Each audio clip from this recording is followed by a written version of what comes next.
Great. Well, thank you for such a kind introduction for everyone who stayed till the end to hear me. The organizers, I think, have done an extraordinary job with so many online programs. It's hard to, I think, continue to organize ones that are thoughtful and provocative, but all the speakers who preceded me managed to raise interesting new ideas and challenges. So the way I'm ending is with a title that I borrowed from a book by Fareed Zakaria. His book is called The Rise of the Rest and refers to a post-American world. I'm going to actually borrow the Rise of the Rest title, but instead of just a post-American political and economic world, I'm going to look at a perhaps US and European-centric international arbitration world. So first, let's talk about what Fareed Zakaria means by the rise of the rest. He actually gives a number of examples that challenge what, at least for Americans, had been an assumption that theirs was the most robust economy, the sort of dominant culture. So as he describes today, the world's tallest building is in Taipei and will soon be Dubai. Its largest publicly traded company is in Beijing. Its biggest refinery is being constructed in India.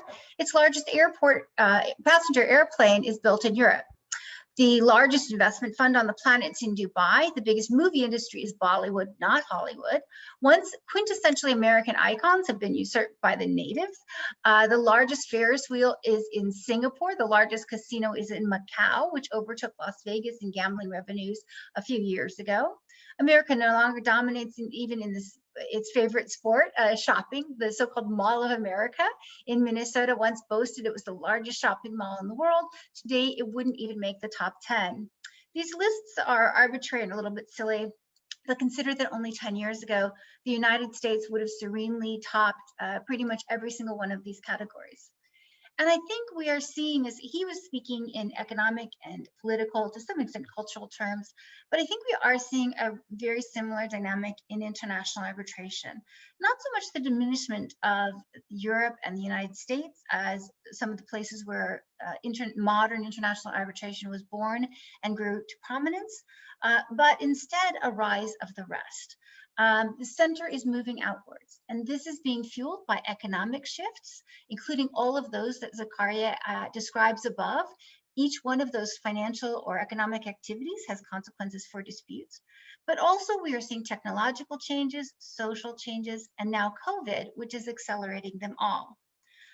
One of the effects is that a number of the old hallmarks of power and success, some of which were even discussed vigorously in this program, are, if not shifting, perhaps even breaking down. So let's look at a couple.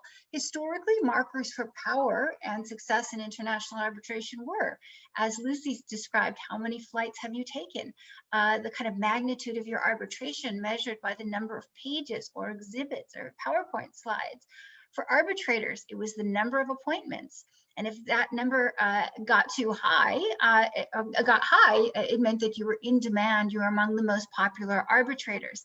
Today, the term repeat appointments is in fact actually used to describe a problem or a concern.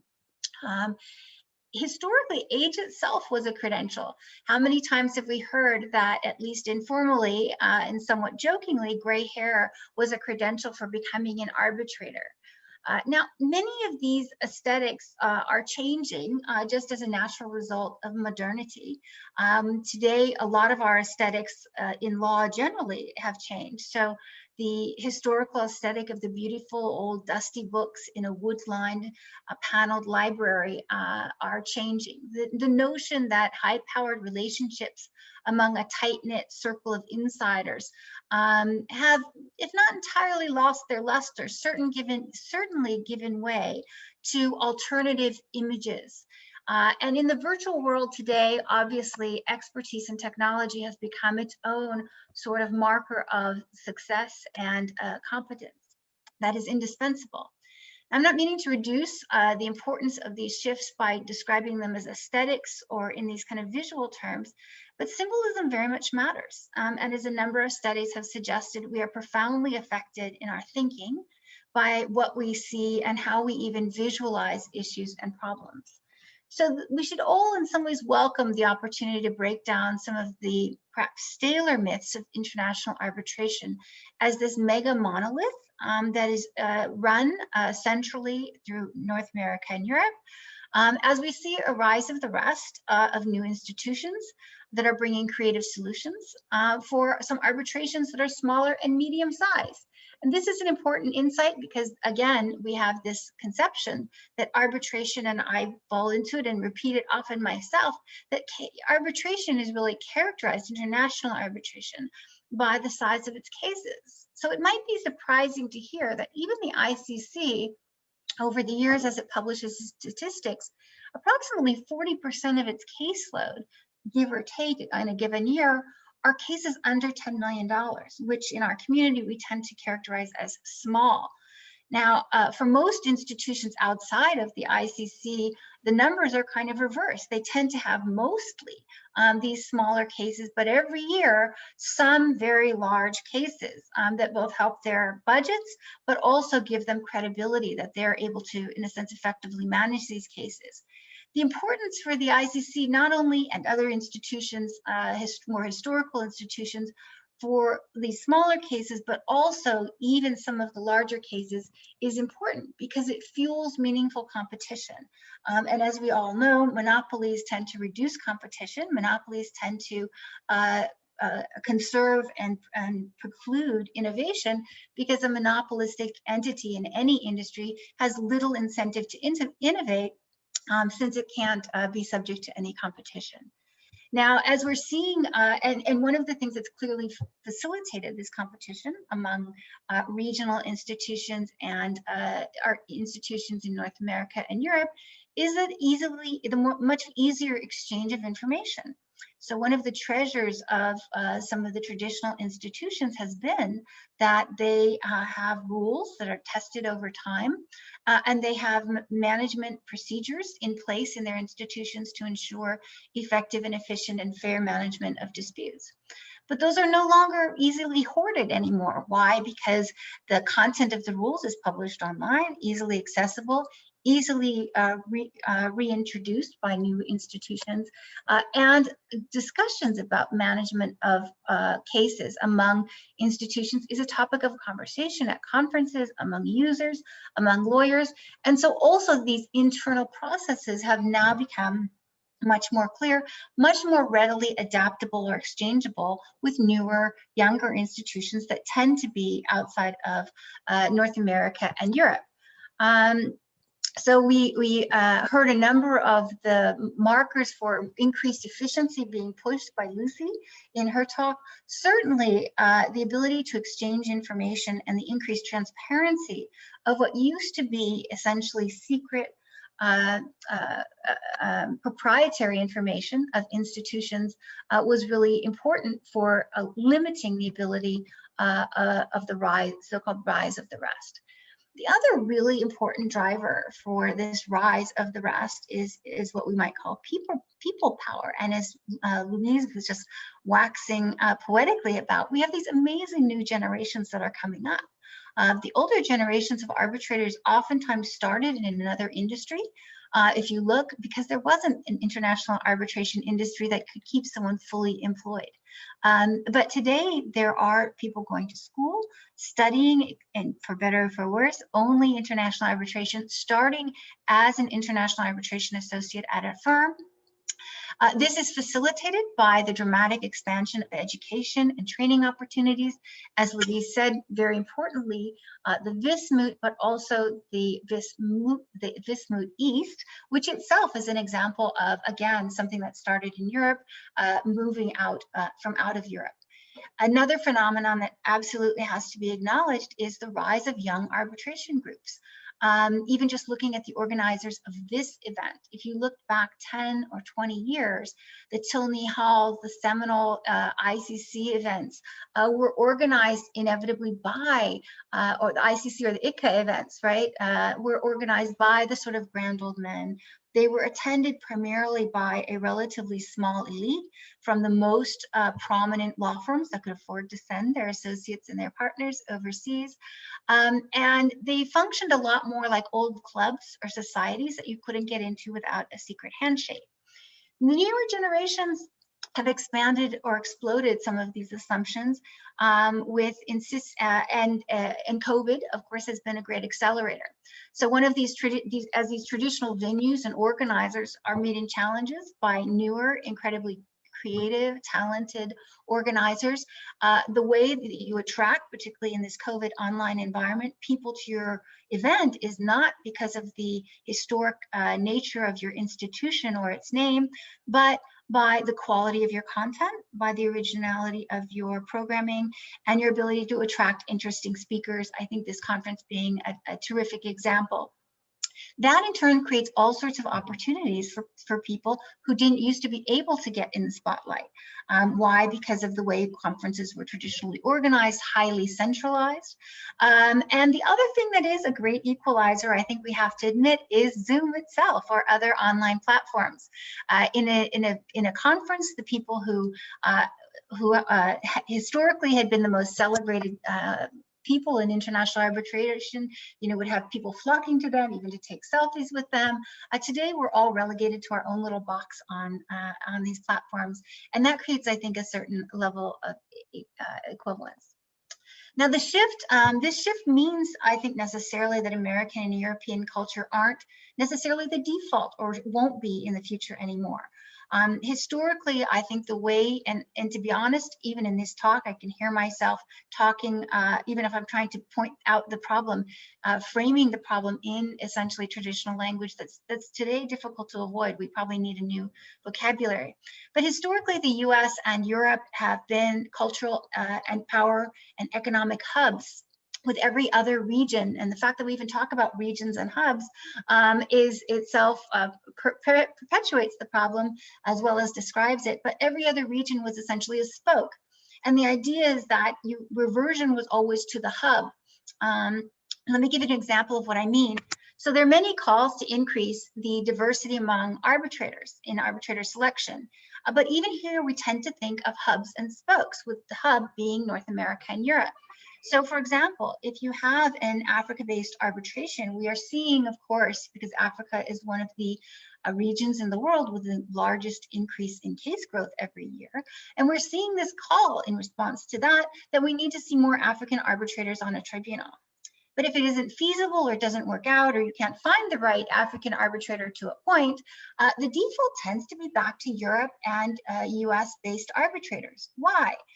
Why wouldn't it make more sense, for example, for parties in an Africa-based arbitration to look for an arbitrator from Brazil or Peru or the Caribbean, all of which have economies, experiences with foreign investment, business traditions, perhaps even languages, for example, in the case of Brazil, and cultural elements that might have more in common with African parties and African disputes than their US and European counterparts.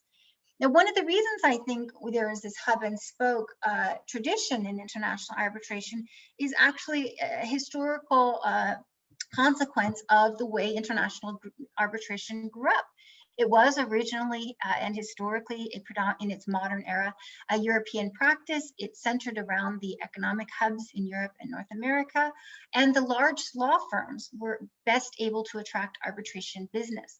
One of the other ways we're seeing the rise of the rest, though, is we are seeing regional institutions, not only, but also regional law firms that used to function exclusively in the role of local counsel.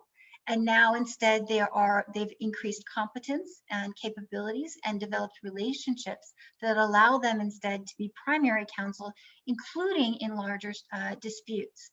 And I think when going back to the example of the hub and spoke in arbitrator selection, despite the fact that we have this regionalization, rise of the rest in institutions and in law firms, is, I think, an informational problem, which brings me to, of course, one of my favorite topics, which is arbitrator intelligence.